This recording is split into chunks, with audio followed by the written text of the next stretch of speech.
and you can agree or you can get out. Those are your options. And then what I'll do is I will send you a link to this later on. So if you want to share it in any way, you guys can. But it'll be on the Facebook page for Queen City as well. Um, and then we'll go live in just a few minutes. So you guys Well, that's excited? exciting. Yeah. Yes, and EB, you do a lot of don't I just sent you a screenshot of my Parkinson's group. I don't know if it's going to show up or not. They've all signed waivers. They've all signed waivers. Now, did you say we can, we're not going to be there for that much time, but can we promote our upcoming classes or Yeah, usually what I'll do at the whatever? very end. So what I'll typically do is I like to spotlight people in the beginning and just sort of have you introduce yourself, like where you Sure. are, things like that. And then at the end, I'll kind of do the same thing, where you can kind of share like what's up next in your world. So promoting anything that you want to promote that Thank you. is coming up. So Thank you. Well, I think you're wonderful. You know, I just met you kind of recently. Maybe it was at a J workshop or maybe it was someplace in the UK. But I love playing with you. I want to play more with you in the new year. And Wes and I are sometimes in the same classes, which is kind of cool. And is it EB or Elizabeth? EB, yeah. Let me just go ahead and let me just rename myself right now. Got it. Boom, boom. Should I put my designation after my name, or is that too sure, if you snooty? put anything on there that you would like, rename yourself anyway. Whatever works for you guys. Okay. I have no designations, so I'll just be Queen City Comedy. That'll work. I guess I could, well, I'm not going to put VCU. I mean, I could, but I'm not going to. I'll talk about it. Yeah, do whatever you want. Yeah. I'm gonna start fiddling with this thing to go live. It takes usually a minute or two, and it always stresses me out that it's gonna be a pain and not do what it's supposed to do. So I get so stressed when the streaming, and like I hold my breath and I'm like, oh, okay, so be cool. I'm gonna be cool. Be cool. Be cool. and then I will let you know when it might be live, just so that we will know. So that I won't be picking my nose.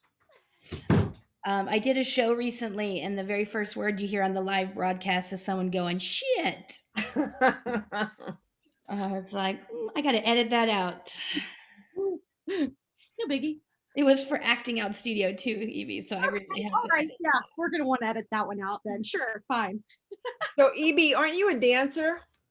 Well, you know what? I sorta, kinda. I used to be a competitive gymnast for many years, and so yeah, I stopped doing that because I just kept getting hurt all the time, like you do. But I'll still dabble. I still dabble and flip around when my body feels like it won't break, just to prove to myself that I can still do it.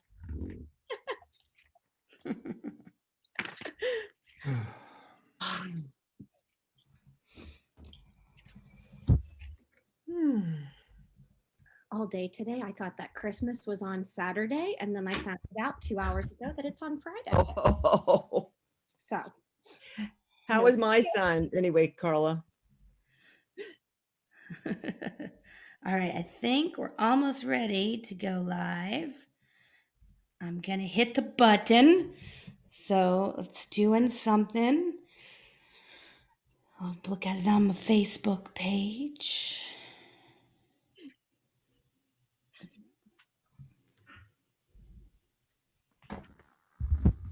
There we are. We are officially live. Hello, everybody out there in the world. Welcome to our 5th Global Gab. My name is Carla Dingle, and I'm with Queen City Comedy. And I have the privilege of being here with 3 fantastic improvisers who not only are talented and lovely people, but use improv in a way to make the world better. So I'm going to spotlight them and make them real big and let them introduce themselves. So I'm going to start right here. it's always so startling when you're spotlit at first, you know. It always takes me back. I'm always shocked. Yeah, hi everyone. Thank you, Carla, for allowing me to participate in this awesome panel. My name is Elizabeth Byland. Everybody calls me EB. Those are my initials, and that's what I go by. And I am currently based out of Richmond, Virginia, where I hold a joint position with Virginia Commonwealth University as the head of improv with the School of the Arts, Department of Theater, and the Center for Interprofessional Education and Collaborative Care as their Director of Applied Health Improv. I also have my own nonprofit called Comedy Connects, where I do a lot of improv with community outreach. And then I'm always racking my brain to make sure that I'm remembering all the things. I serve as a board member at Comedy Sports Richmond and perform with Coalition Theater. I do a lot of two-prov and I coaching a lot of improv teams. And that's kind of those are sort of my titles. Is that all the things that we should start with? That's perfect, Evie. That's absolutely perfect. I'm going to switch it over to Margot. Hi. Oops. Okay. Hi, I'm Margot Escott. I'm a social worker, psychotherapist in Naples, Florida, but I come from the New York area. And before I discovered improv, I was part of what they call the New Games movement, New Games, Win-Win Games that came out of the 70s. And so for many years, I'd been speaking and giving workshops on the healing power of humor and laughter. And then I discovered improv. And so I've been hooked and I love it so much. So right away, I saw the connection between improv and therapy, and I thought I was unique. Instead, I found out there were a lot of other people doing it. I'm celebrating my 10th year in improv this year. And I just love using it for people. I teach a course called Improv for Wellness for people with anxiety and maybe some sadness. I hate to use the word depression, it's such a clinical word. And for many years now, I've been teaching people with Parkinson's and other movement disorders and care partners improv. And I have a regular group that meets every Saturday morning, and we're a fun group of people. So I'm very happy. Thank you so much, Carla, for putting this together. Oh, awesome. Thank you very much. And last but not least, I'm going to turn it over to Wes. Thank you, Carola. Thanks so much for my classmates. We are all classmates to each other. I was in your classes as a student, and then we met in the classes as students, classmates. I'm Wes Raki. I am Zooming from the Villages in Florida.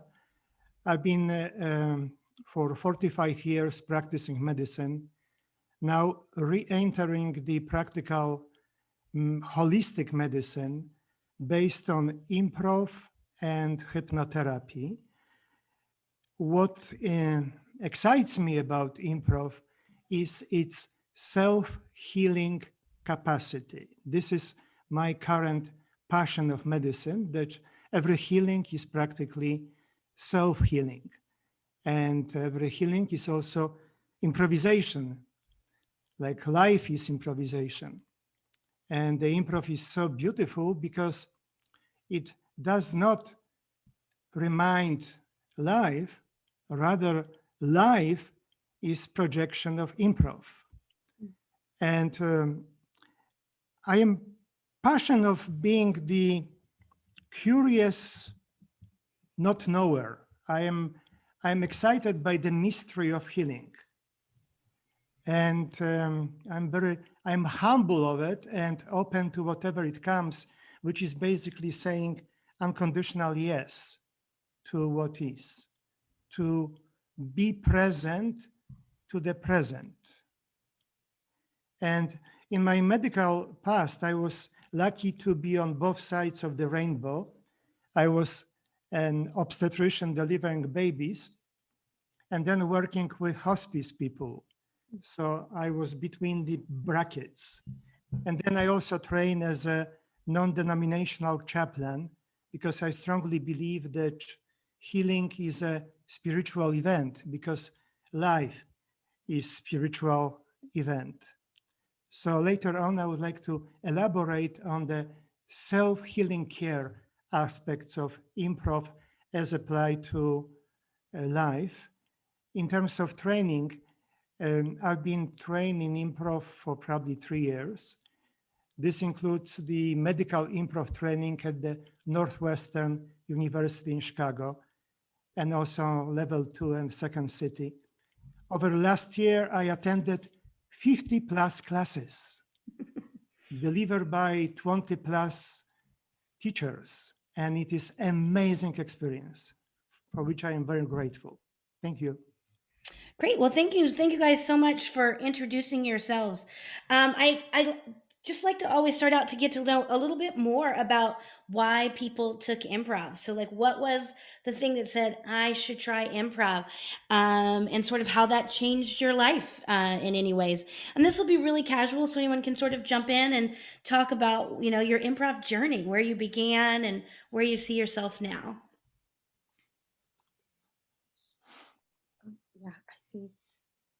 Well, I started after I had a brain aneurysm, and that's kind of a funny way to get into improv, but I had a right cerebral brain aneurysm, and I had an operation, and I think they cleared it all up. I think I'm thinking pretty good today. But I was recuperating for a month, and a friend said to me, "There's a theater in the next town. Why don't you take an acting class?" And I signed up for an acting class, but I also signed up for improv, and I was hooked. I was hooked. And as Wes was saying, I also saw the spiritual connection. I do a lot of work in 12-step recovery programs, and I could see a connection between 12-step recovery and improv and just a whole host of things. And so within a few months, I was teaching within a few months, and then I developed my courses that dealt more with things like anxiety. And I've been fortunate as a clinician that I've been able to give workshops to various organizations around the country for continuing education on improv. And I kind of think I'm a Johnny Appleseed of improv. The other thing I want to mention is because, Viola Spolin was at Hull House, and Hull House was the home of Jane Addams, the mother of social work. And then Neva Boyd came around, who was a great social worker who worked in traditional games and folk games rather. And then Viola came. So as a social worker, I see the lineage of other social workers in this beautiful art form. So. Fantastic. Yeah. Who else wants to share? I'll piggyback off of Margot too. But my story is, it's a little bit on sort of the opposite side of the coin. So I was really inspired to take a speech and drama class in my high school after just a slew of just difficulties in school. I was having a hard time with a lot of things that were happening at home. And one of those things was my father also had an aneurysm and a stroke. And so he was in and out of nursing care facilities, rehab facilities, nursing homes, you name it. And I was in high school when I was visiting my dad in, a skilled nursing facility. And it was really difficult to process what was happening there, and then process some of the things that I was having a hard time with in school. And I just lucked out because I was able to finally sign up for a speech and drama class that until this day, I always give her credit because she truly changed my life. Her name is Heather Maston. And what was so cool about her is she was a former Second City performer. So I didn't come from a school, that had the big fancy sets or anything. We didn't have the budget to do big, great musicals. And frankly, I can't sing a lick, even if I tried. But what we did have was a great teacher. And so Mrs. Maston really kind of took me under her wing and gave me a space to kind of put away some of the anger that I was working through, help me take some of the principles of improv and apply them back at home, apply them back with my relationship that was forever evolving with my dad, and really allowed me to sort of find a new voice for myself. And, I just remember I started in high school having so much anxiety just to go into the cafeteria and eat lunch. I mean, I'll never forget it. You know, sitting on the outside on a bench by myself, just refusing to go inside to eat because it was just crowded and so many people and faces that I just didn't know, and I didn't know how to interact with them. And then by the time I was, I think, a junior, I had been taking her class, and it was like suddenly like the light bulb just went off, you know, and I was raising my hand more, and and it was just kind of like I've honestly, it was like just this. There was new music that was happening in my world, you know. What things weren't so cluttered anymore. I was able to just sort of process the events as they were happening, both in the classroom and out of the classroom and back at home. And I knew, I just knew that I if improv could change my life, it could change others. And so I haven't wavered in that decision. I mean, when I was a junior, I said, I'm going to do improv and I'm going to teach improv for the rest of my life.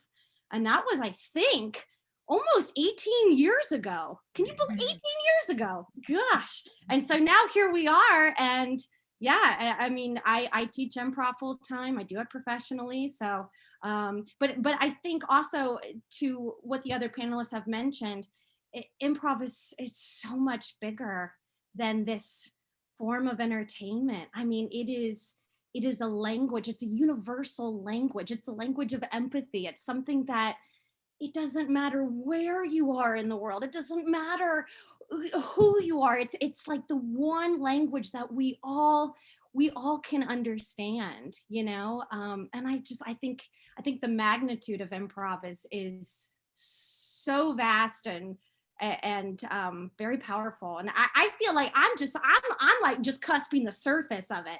So I feel like I'm just like a kid in a candy shop as I get to listen to Dr. Wes and Margot today also talk about their experiences. So sorry, I'm being chatty. Okay.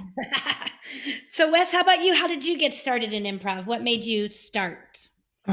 Yes, I believe I joined EB and Margot with intention of improv as a way of healing ourselves.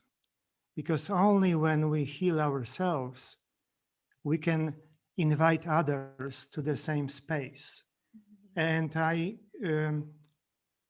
healed my old trauma originated from childhood, which is probably the most common etiology for most of the chronic diseases. And then I saw the same in my patients, that this was that uncover root cause for life which was not desirable. And I went through tons of therapy and other treatment, and I got much better in understanding my suffering. I got PhD in suffering, but I was not any better. And only when I discovered improv, I understood what was my challenge and my patient's challenge who are stuck in chronic diseases, that it is about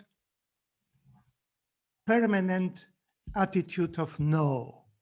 As we experience trauma or some events in life, part of our resilience, survival, is to resist, is to create no, which is workable because it moves us through situation which is often life-threatening.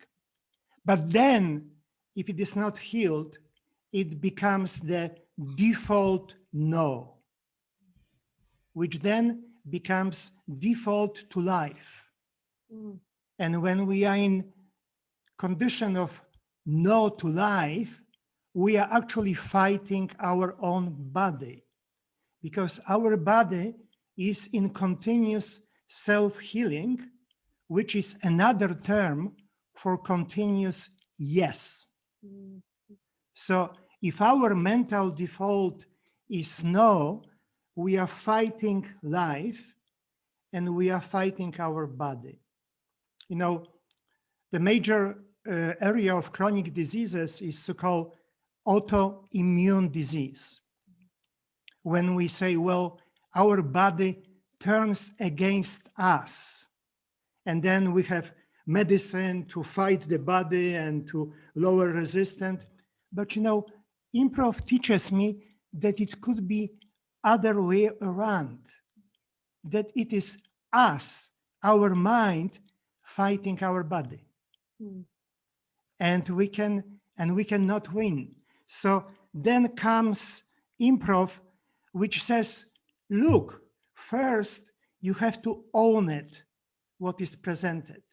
Mm. You own it with the unconditional yes, which doesn't mean accept. It just means I am present to the present, in the present moment. I am present to the present in the present moment. And that is followed by actionable end. Mm. And the end can offer either can offer no action, or can no offer support. Because in improv, we have this debate, well, yes, and is artificial, actually real life is about no and saying no. But you know, everything has to start with the ownership, that I am available to what is presented. As the psychology says, we cannot change what we don't own. Mhm. And once we own, then the intuition and inner resources offer many possibilities of dealing with that. Mhm. So this is my personal discovery, which is working now for me in my self-healing. I am no longer preoccupied with the problem because I said yes to the problem. I am available to dance live with my problem. Mhm. Yeah. I really agree with Wes on so many points. And there's a little phrase that goes, if you name it, you can tame it. And that's how it is with our issues. And as a clinician, well, first of all, improv is mindful. Improv is mindfulness. And if you look at some of the exercises of Viola Spolin, who I really enjoy Spolin work, like feeling self with self, and a lot of her exercises are really meditative exercises and going inward and observing ourselves and getting quiet and feeling our bodies. And as a clinician, one of the biggest problems I see today is anxiety. I mean, even before the pandemic, but it's been worse for many factors. And so mindfulness is a tool that I use, as well as improv. Now, not all of my clients are going to want to, I do it in my private practice as well. I work full-time as a clinician, as well as get my improv life. So not everybody wants to play, but a lot of people, especially with families, it really is a great tool to use with like teenagers who, are having problems with their parents and all kinds of boundary issues. And even a simple game like one word story can bring a family together, I think. So there's so many different tools we have in our toolbox to work with a range of different people. I've been drawn to people who are injured. And I also agree with all therapies about trauma work. That's a generalization, but all therapy is really about trauma work. And everybody's had some trauma, whether they know it or not. And so using improv to help people reach awarenesses and get into their bodies. We do movement in my classes as well. And so anyway, I just wanted to, and I didn't know all that stuff about you before, Wes. I didn't know you were an OBGYN. Boy, you learn something every day. Don't I look like one? Also, too, if it's okay, I just want to chime in. I think continue to expand on that. I think what is so beautiful too about improv is it allows for us to practice these skills, right? Like I've been using this analogy a lot lately, and I feel it's like the only one that I can come up with. When I come up with one that's better, I'll continue to keep spreading that now. But like so hear me out. We have basketball, and like in order to get good at basketball, right? Like you have very specific skills that we work on, right? You work on your jump shot, you work on your layup, you work on your sprints, yada yada yada, and you keep doing these. You do these practices over and over and over to become, whatever, a great basketball player. Unless you're like me and you're only 5'4", it's fine. But improv gives us a platform to practice exactly what we're talking about. I mean, this practice of mindfulness, right? But how do you do that? You know what I mean? Like how do you practice trust? How do you practice ownership? How do you do that? Like it all sounds beautiful, and it is beautiful, but when it comes down to it, like they're also really big concepts. But what I love though is improv says, yes, they are big concepts. It's going to take a long time. It's going to take a long time to really master this. But also, here you go. Here's some really simple exercises that you can do literally right now with your family. Guess what? A lot of these exercises, oh my gosh, we can actually do over Zoom. I mean, Absolutely. like that's amazing, so it takes these really big principles, these big concepts that honestly we're all working on literally right now and tomorrow and the next day, but it makes these concepts accessible. And I love that. I don't know too many other languages, I guess, art forms, practices that allow you to do that very thing, and to feel the results, to feel that sometimes that instant gratification, yes, but I mean, there's nothing like getting together with other individuals in a space where you may or may not know them, but they showed up and they're here to learn for you, from you, with you, and vice versa.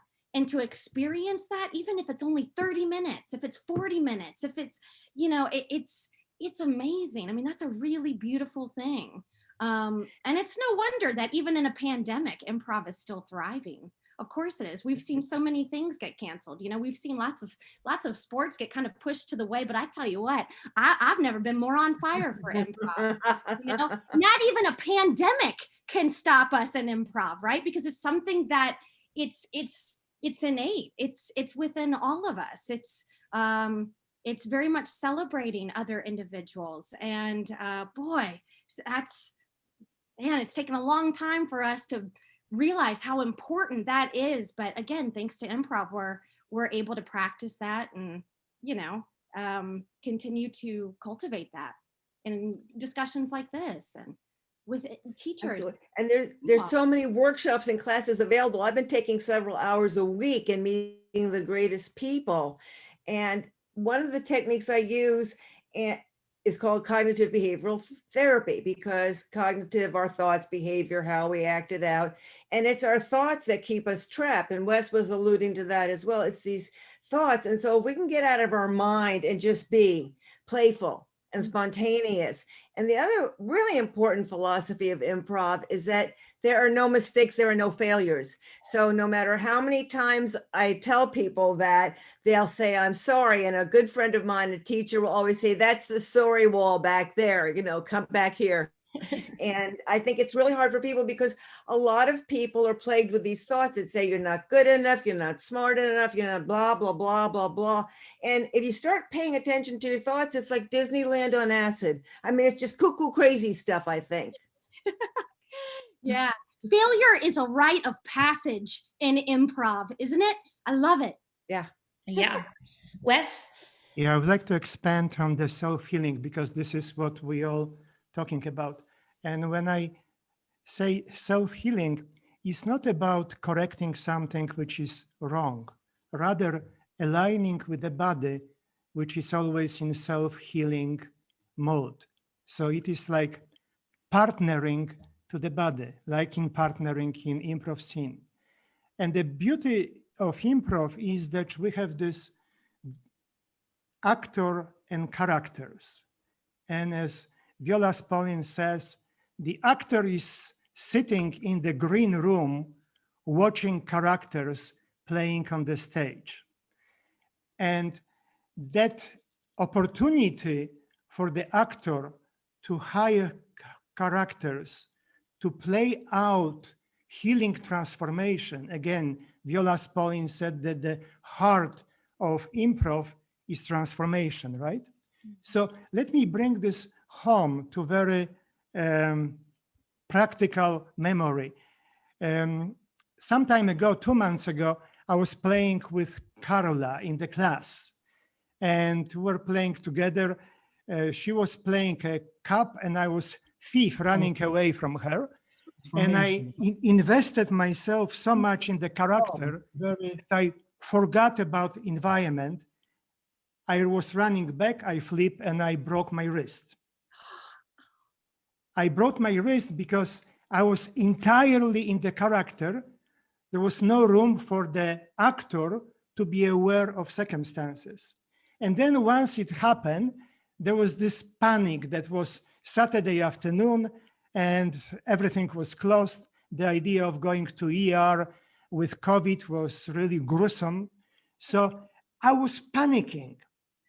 And only then I caught myself that who is panicking is character, that I have option to move to my actorship and recall other characters who could make telephone calls and end up in right facility.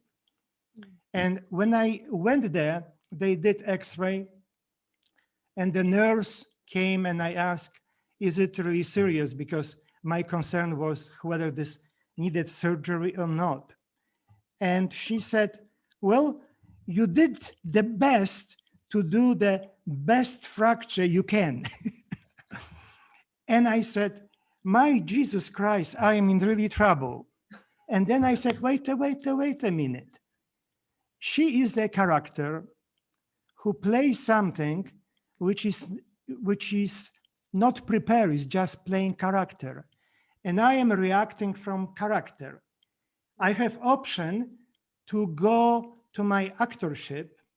And then I also remember the classes with Brian Palermo, who always encourages us to go 120 on the intensity of emotions.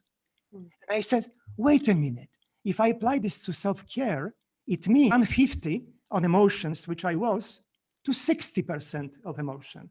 And then I can handle this situation, right? Because look, when we come to a doctor, right, as a patient, we are playing character of the sick person, right? And doctor plays a character of a doctor. And as long as we are in two characters, we are doing comedic improv. We are trying to solve the problem with no intention to solve the problem, which is medical management of chronic diseases, right? We just go on. Is it comedic improv? Or we have no problem and the healthcare system makes big problem to retain us. Is it comedic improv? It is comedic improv. Or otherwise.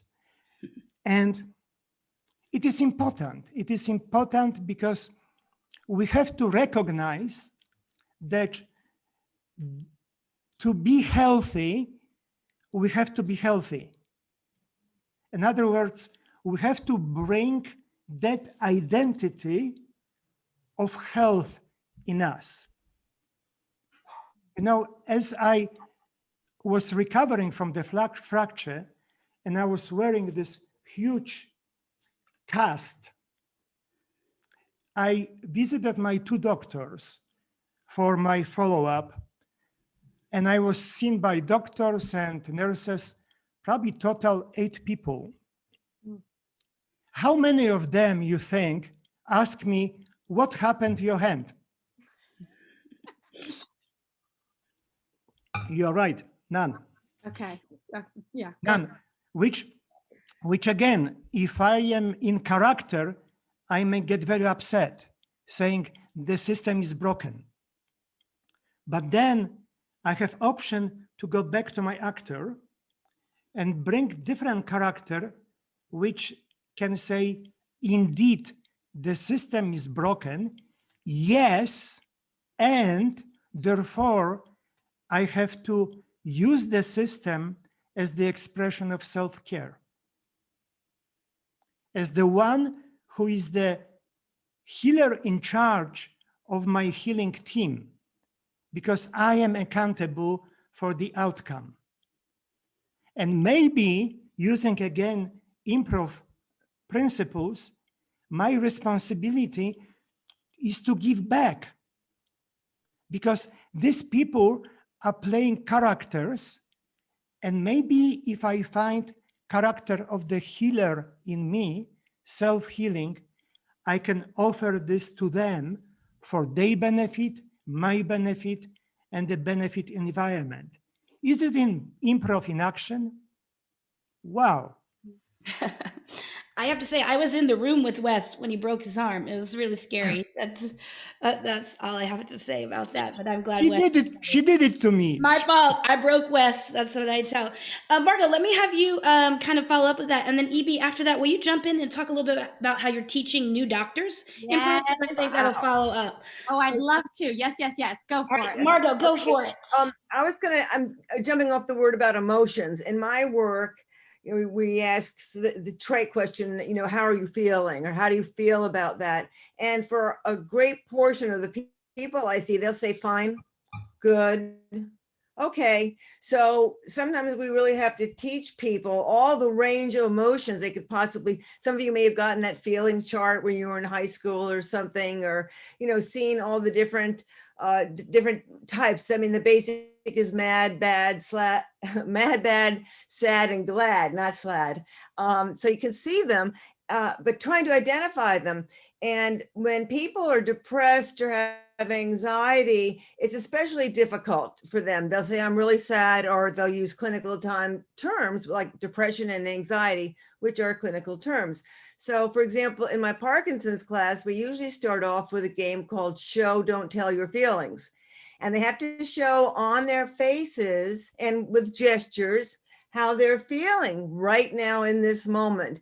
And then everybody else in the group will mirror that expression. I have a gentleman that's always like, and maybe a sound. So everybody mirrors it, so they get to use their face, because one of the things about Parkinson's is this facial mask or rigidity they get. So it's good to talk about feelings, have them express feelings, but also to move the face. And so that's why I love these different improv exercises with people with movement disorders. There's 40 million people in this country with movement disorders. Only 1 million of them have Parkinson's. There's a whole range of other movement disorders. And so chances are good you may know someone. So I love that idea of show, don't tell. And I just love my group so much. They're just great people. So, and my dad had Parkinson's. So that's really how I got into it. I was his caregiver for many years, and he was finally gone, but it really impacted me clinically and personally. And that's why I love to have these people in my life. Great.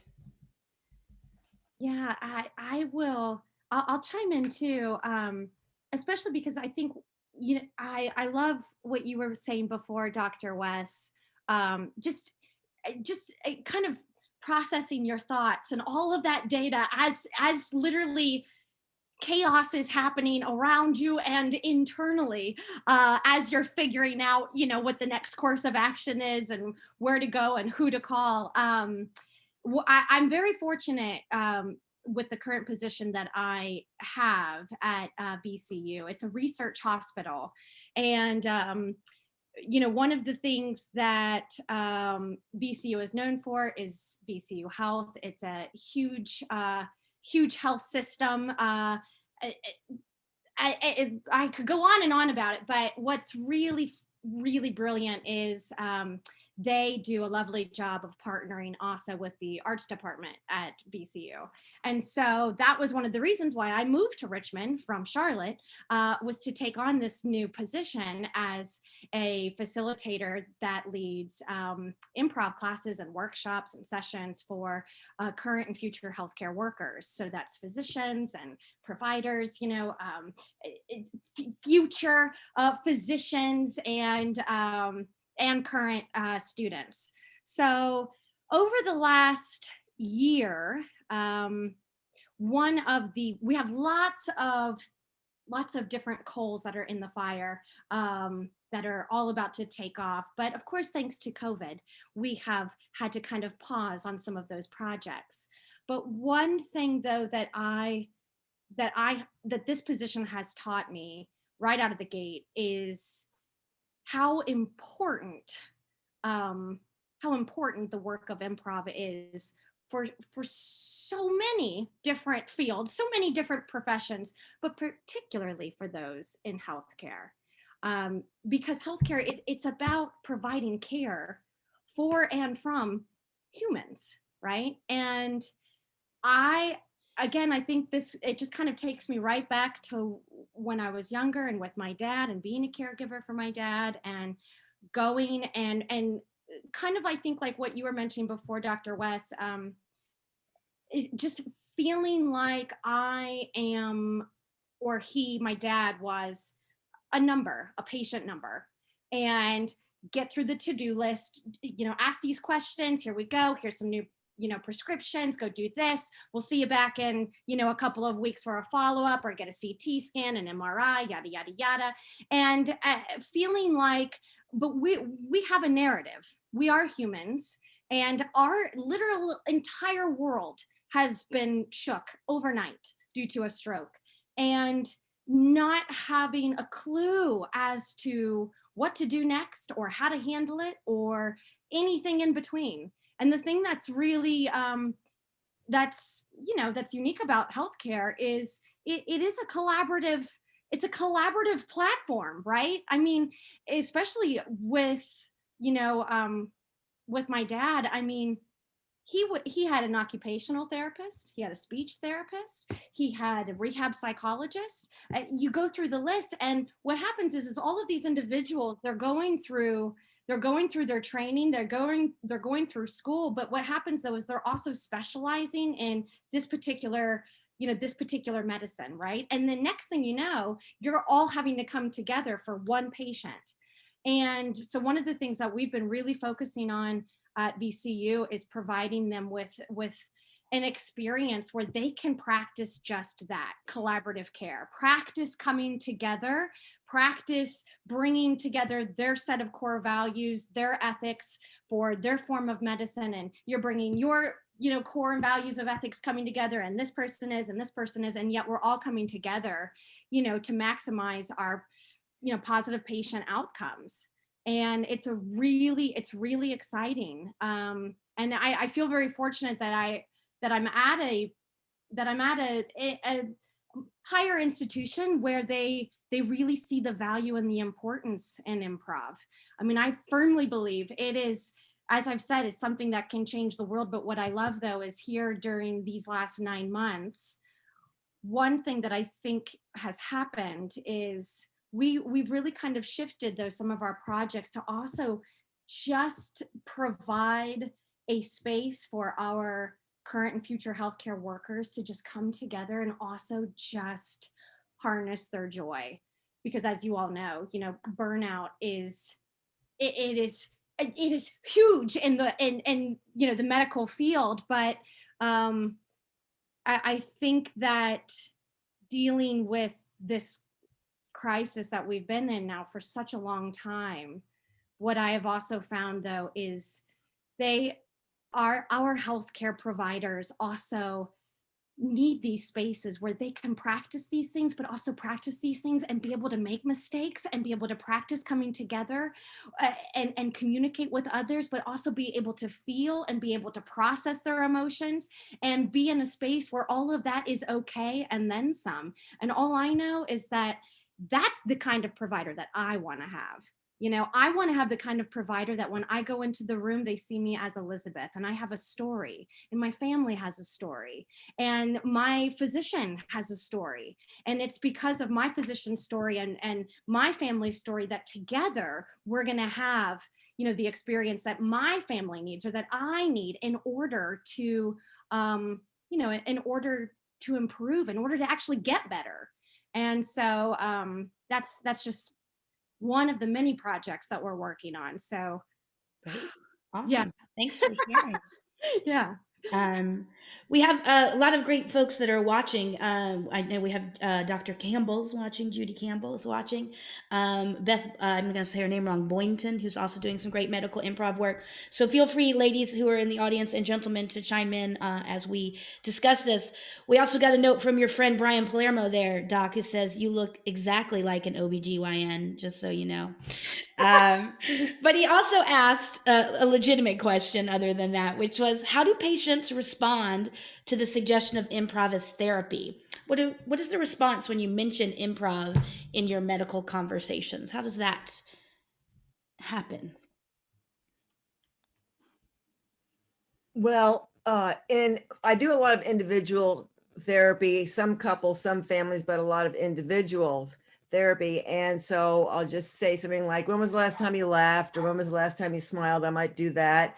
And then I might say, you know, I've been learning, I'm actually studying with a man named Dr. Daniel Weiner, who wrote Rehearsals for Growth, which is a training program for therapists in improv. We take certain courses with him and get supervision, et cetera. So anyway, I just kind of do a little humor assessment with them. And then I say, would you like to try something different maybe? And if they say yes, great. And if they say no, so I usually do one word story. That's usually the first thing I do with people because it gets them kind of going. And then there's some therapeutic improv games that I use with couples, especially dealing with communication.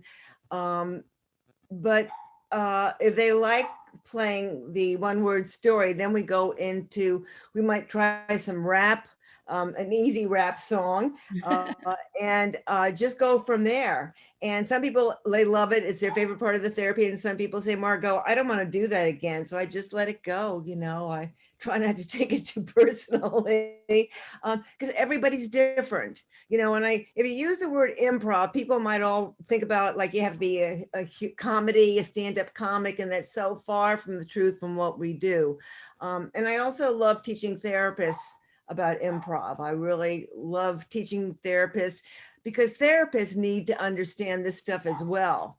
And it's not just so they can maybe use improv in their practice, but and a colleague of mine, Asiel Romanelli over in Israel, has been doing a lot of this work and research on teaching improv with therapists just to help them become better therapists.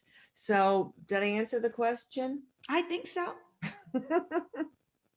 Yeah, I have some experience of using improv in groups, teaching professionals how to deal with burnout.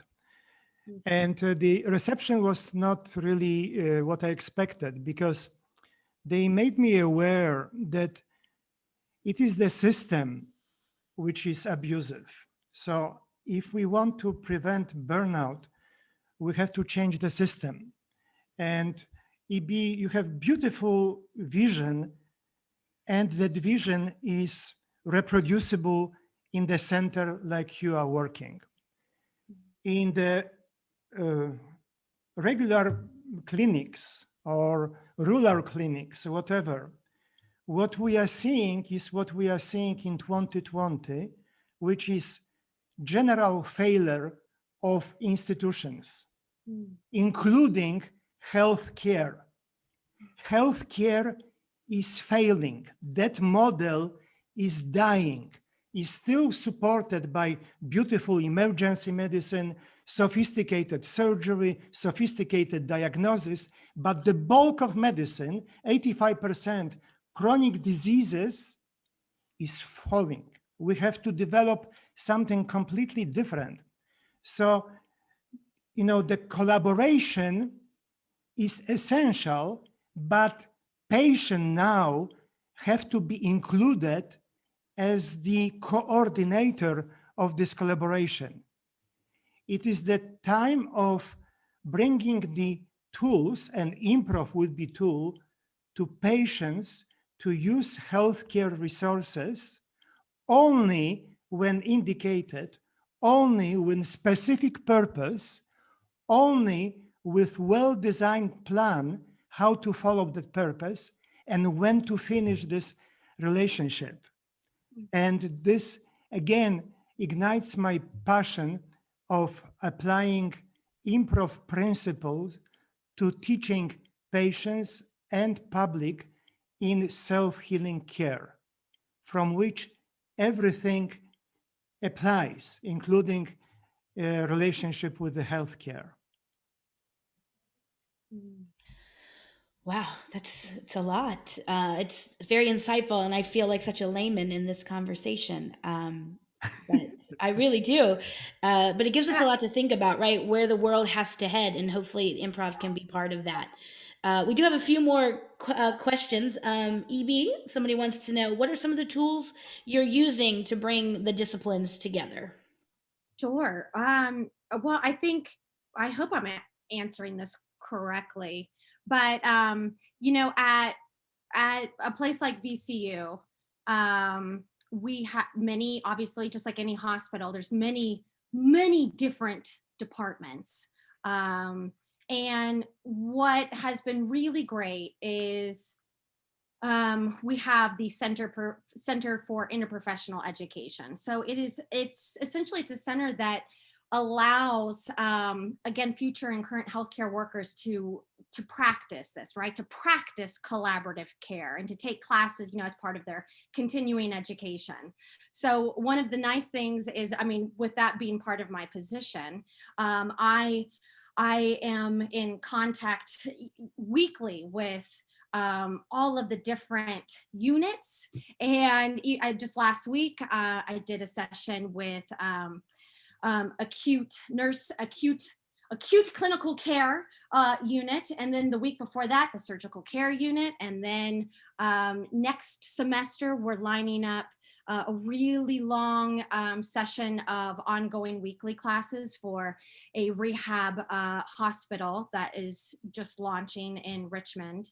And so what I think is really neat though is we're sort of approaching it from the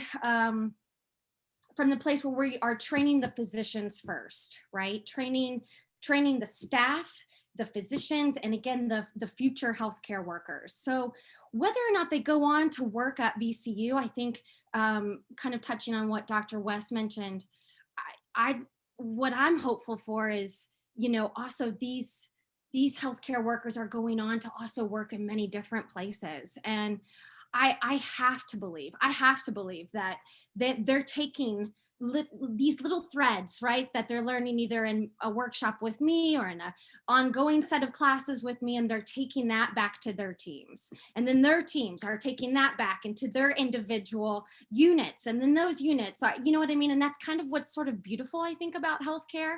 I do think that this change can happen, but of course, like so many things, it's not going to happen overnight. But it's through just a series of classes and workshops. That's what we're doing.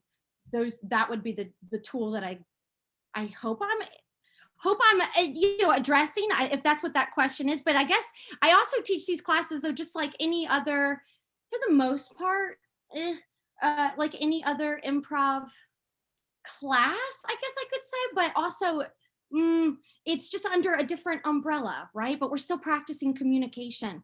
We're practicing relationships. We're practicing how to define a relationship or how to refine a relationship, be it with either your colleague or with your patient or with your patient's family. And we're doing that again, just through very practical exercises that we all know from all of our classes that we've taken. It's under a different umbrella. It's using a different set of language to set up an exercise or debrief an exercise. Yeah. And you mentioned online. I mean, obviously the world has gone on live in 2020. That's how I met most of you lovely folks. How has that helped or changed the way that you look at improv in your fields as well? How has that changed it for you? Yeah, it's fantastic coincidence that as improv went online, the medicine is going online. The telemedicine is now becoming dominate in medical practice, which I believe, again, it calls for the training with improv principle for both parties, for the provider and the patient, because the personal touch is missing. And the interaction carries still the same responsibility, often relating to life-death situation, and now it's done online. So I think that this is beautiful opportunity to learn what we are learning from improv online to extend to medical online. All I do is telehealth today, and I see maybe sometimes 5 or 6 patients a day. There are some people, for memory people that have memory impairment, maybe they'd rather talk on the phone or do FaceTime on the phone. They're not as comfortable, but I'd say probably 80% of my patients really like to use the telehealth, and it can be so personal because you're seeing each other up close and personal. I'm not in a hurry to open my office here in Naples, Florida right now. I'm just taking my time because I want to be around next year. So, but I think that it's a great opportunity to really play with people too, going the back and forth interaction. And talking in therapy is all about improvising. We're not using a script, we're not memorizing words at all. We're just going back and forth. And, back in the early 70s, Norman Cousins wrote a book, The Anatomy of an Illness.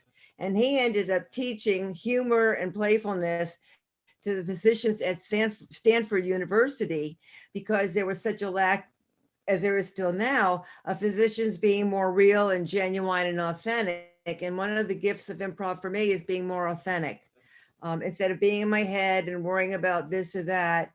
And so, yeah, I think it's a wonderful tool. And I got to play one of my favorite Spolin games is called New York Lemonade. I don't know if anybody knows it, but we played it on Zoom the other day and it was great. Oh my God, I couldn't believe it. It's a game that involves kind of running around. I love playing it with teens, but doing it online was just eye-opening for me. I thought, oh, another game I can do online. So learning a lot.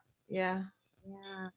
Yeah, and I'll also just take a second too to speak on some of my college students. This was the first full semester that that we've had now in a college setting while dealing with COVID, and it really it hit us in March, but I had already been with my students that last semester.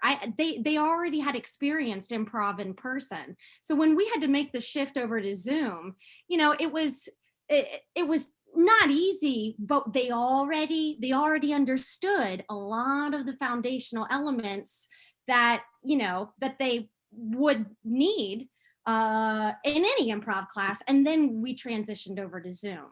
Now this semester was totally different, right? Because I had new students that had never done improv before, like ever. We're literally taking improv for just an elective, or taking improv as a freshman, and that this is their first year either out of the house and on campus or in an apartment somewhere or still in mom and dad's house because they didn't feel comfortable living on campus. And so what I learned through a lot of my students is that it was honestly their only bit of interaction, their only chance to actually turn on a camera and see other individuals, right? Because many of the other classes, they're sort of like webinar based, or you're watching kind of like lecture videos, whereas in improv, we're constantly interacting. We're constantly taking the last thing that was just said, adding on to it, passing the gesture, heightening moments left and right. And what was really beautiful is getting to see so many of these students come from a place that was fearful for what's happening in the world,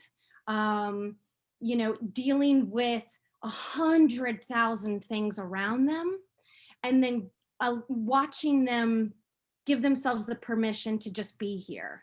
Just be here in this thumbnail, even if that meant, you know what, today, EB, I got some stuff going on. May I just observe? And of course, yes, absolutely, just observe. But still finding that collective whole in this sort of Zoom world. It was awesome. And it continues to be awesome. And I think for a lot of my students, it was their therapy. It was the thing that got them out of bed that day. It was the thing that helped them be reminded that we notice you. There's other humans that are here with you, and we see you and we feel you, and we're noticing you, and we are supporting you, and we're going to create with you and make some magic happen. And I think that's it's a powerful thing. And like I said before, not even a pandemic can stop us. We're improvisers. We're brilliant at adapting, and we're adapting every single day. Gosh darn it. We're literally getting comfortable with being uncomfortable, but in the best way. Yeah, and I think you're right with the online improv, and it spans all ages. I know Mickey Manting has this great community, Vintage Improv, and I speak with several of the players there because I am vintage, and they talk about this is their social interaction. I got a message from one of the players recently who was like, "I don't have anything planned for the holidays. I hope there's some improv that I can jump into because that will be my holiday celebration with my friends and family." So I'm sorry to interrupt. I was going to say, so many people are actually living alone. I mean, I have clients that live and friends who are living totally alone, widows or widowers, and younger people as well. So the chance to be listened to by other people and to be validated.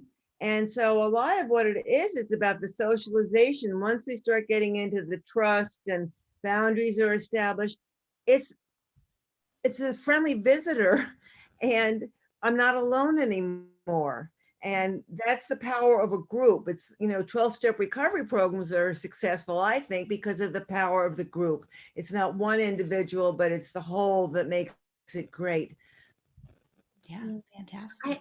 If I may I expand on that too? Because I know that Dr. West, I'd love to hear what you have to say about this, because, isolation, right? And this idea of loneliness. I mean, true loneliness. I mean, it has become this dangerous, very quiet, very lethal undercurrent that's happening in our society. And I think it was happening even before COVID. But I think that with COVID, it's really taken that to another level. And I think that, again, improv can be a really great non-pharmaceutical solution to that, honestly, that loneliness, that isolated feeling that that we've been kind of drowning in for a really long time.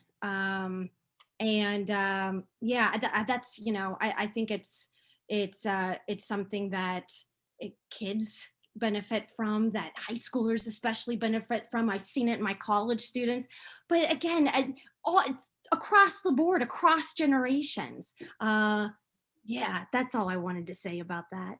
Well, why don't we let Dr. West, why don't you kind of elaborate on that and then kind of share a little bit about where people can find you after you share your thoughts on loneliness? Well, it's a personal issue for me. I belong to the category of lonely people. I don't have family right now. And I obviously, the loneliness is common in the place I live, in the active retirement community of 150,000 people. The loneliness is probably the biggest issue. It has researched the major risk factor, much higher than diabetes or smoking. But it's a very confounding topic because the research never explore the loneliness within the relationship, the loneliness within the family, how this accounts for.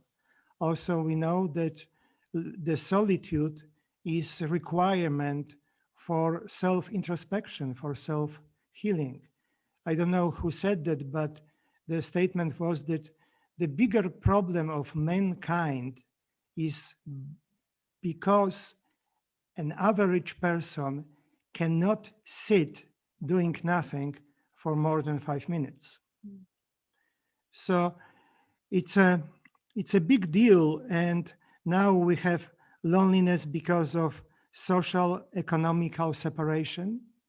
We have loneliness because of the political separation within the families.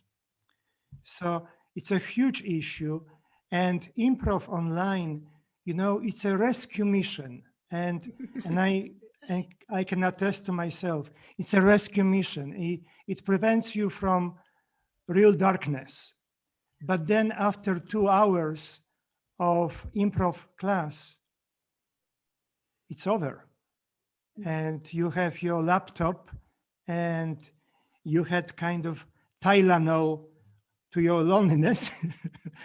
But some classes, and this is very important, that some classes remind Viola's Pauline principle. The heart of improvisation is transformation. Yeah. And I think it's a bit easier to approach that place of solitude after 2 hours of improv, to be honest. You know, I'm in a space, not all the time, of course not, but I think what you were saying before, Dr. West, was so lovely. And Margot, I think you mentioned this too. I'm in a space where I might be more willing to accept it and to own it post improv. Truly, yeah. Wow. I think improv is just like so powerful. And I know it's been like, for me, it has been my calm in the storm of 2020. And it has been a way for me to really, really connect. We are about at an hour. So, what I would love to do, because those beautiful things that we just had from Viola Spolin and from EB and Wes are kind of a good place to sort of stop at. This isn't a conversation that's not going to continue. Please, we would love to probably do more of these if there's interest. But I want these lovely folks to tell you where you can find them, how you can reach out to them, and what they're up to next. So, Margot, why don't we go ahead and start with you? Tell us where you are and what you're doing. Okay, well, I'm in Naples, Florida, and I have a website. It's my name, margotescott.com. And I'm starting to teach in a few weeks. I'm resuming my improv for wellness classes, which again deals with a lot of anxiety, things like that. Ongoing Parkinson's classes. I'm doing a workshop about Parkinson's and improv at the Vintage Festival. We were talking about that.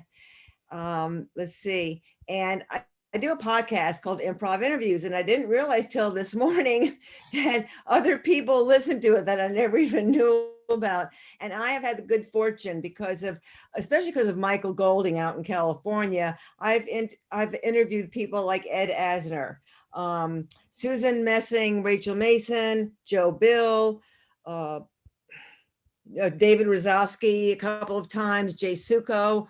It goes on. And initially my podcast, I started it about 4 or 5 years ago now. We're approaching our 100th hour, and it was going to be really for therapists who were using improv, but it just kind of branched out. And then recently I had the magnificent Laura Hall, who is the diva of musical improv. She's just so wonderful. And tomorrow I'm going to be interviewing Rick Hall, who happens to be married to Laura, but he's an incredible guy himself. So I'm very blessed with my podcast. And the other reason I started these is because there weren't a lot of improv classes here in Naples, Florida, but I would reach out to these improvisers and they'd always teach me something. So I really got a lot from it. And let's see, I guess that's about all right now. People can contact me on Facebook friendly.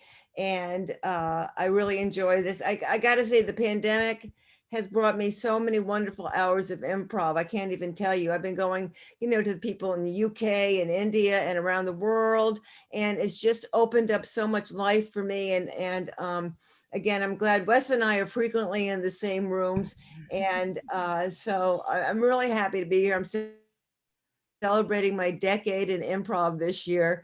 So celebrating the brain aneurysm and improv. So And I'm glad I survived. And thank you so much for having me, sure. And I'll Carla. put some of those links in the chat so people can just click on them.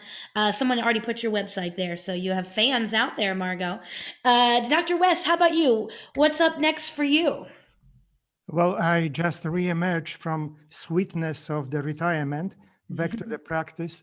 This time I am teacher and coach of people for self-care, how to navigate these uncertain areas following just basic common sense medicine. So I'm bringing the experience of 45 years in medicine to help people to figure out what to do, how to navigate, how to talk with the doctors, how to take 15 medicines, put them on the table and say what is needed, what is not needed. Also, I often represent patients as a patient advocate Mm. to go with them to a doctor to figure out because when you are sick, your risk benefit balance is impaired. So you have to have somebody who is your witness. And also I am practicing hypnotherapy, and I am very involved in spiritual healing, as I believe that every healing is spiritual event. My website is selfhealingcare.com. Selfhealingcare.com. I will put it in chat. And my Facebook is You Are Your Own Doctor. You are your own doctor. Thanks. Thanks, Wes.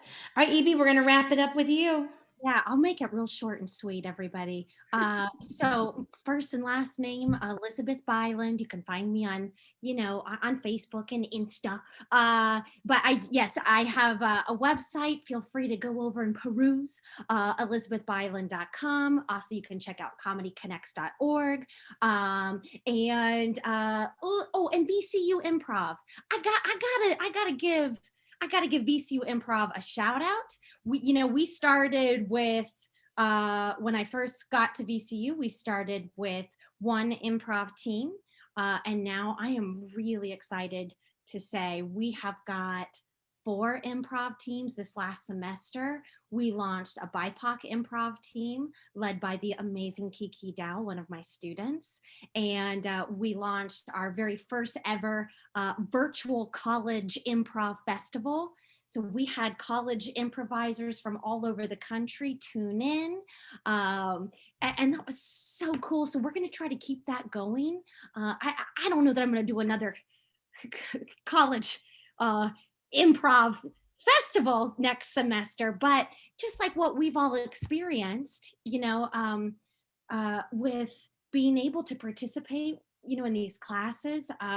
One of the things that I really want to encourage my students to do is continue to keep connecting with other college students, not just at VCU, not just in the state of Virginia, but not just across the country, but across the world. And I want to do everything I can to help them do that and provide them with opportunities that allow other college improv teams to perform with us, and help them start tapping into the online improv festival circuits. And then of course we've got a lot of research projects that are hitting the ground running real hard. Fingers crossed that we can beginning in January. We'll see. Yeah, I don't know. But the nice thing too, again, is we're all adapting and constantly evolving, and so all projects are are also evolving too. I'm saying all of that to just say, if you have any questions, y'all can just email me, elizabethyland@gmail.com. Awesome. We'll make sure we put that in the chat for you.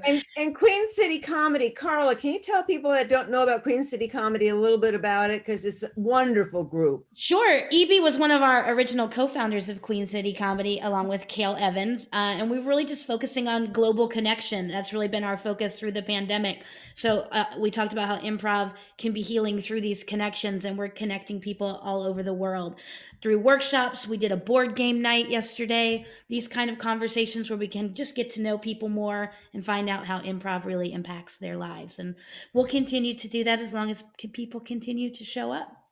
So thank you all for coming and doing this conversation. I was so looking forward to it. It's definitely just the tip of the iceberg. There's so much more to share. And those of you watching, we will find more ways to continue to engage this type of conversation around health and wellness and improv and bettering ourselves through this art form. But thank you guys so much. We're all going to say goodbye. So everybody do the awkward wave as we stop the live stream. It's what we normally do here. It's weird. It's awkward. I think it's stopping. Yep, I think we did. Awesome.